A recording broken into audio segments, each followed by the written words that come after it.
Hello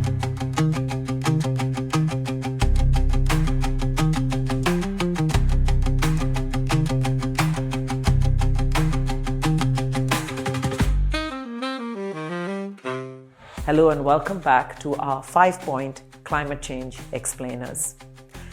Let's talk about the efforts that have been underway to adapt, mitigate, and reduce the impacts of climate change.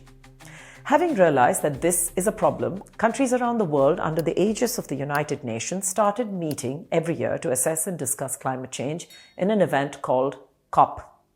So here are 5 things to know about COP. What is COP?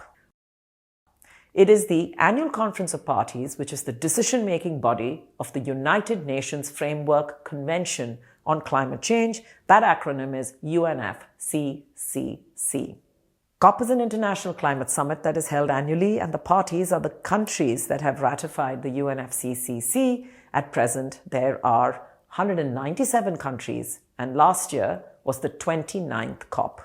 Point number 3. The UNFCCC was first established at the Earth Summit in Rio in 1992. This convention set the framework for the international cooperation on climate change. The core of the UNFCCC is to prevent dangerous human intervention with the climate system.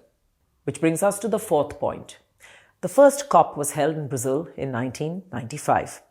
COP3, held in Kyoto in Japan in 1997, produced the Kyoto Protocol, which committed industrialized countries to reduce their greenhouse gas emissions.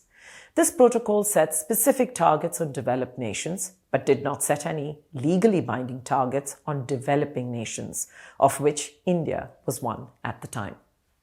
The US, the biggest polluter at the time and a historical emitter of carbon, pulled out of the protocol, rendering it practically useless for years. Point number 5. It wasn't until COP15 in Copenhagen in 2009 that in the Copenhagen Accords, a discussion was set to have a global temperature limit, even though this limit at the time was not verbalized.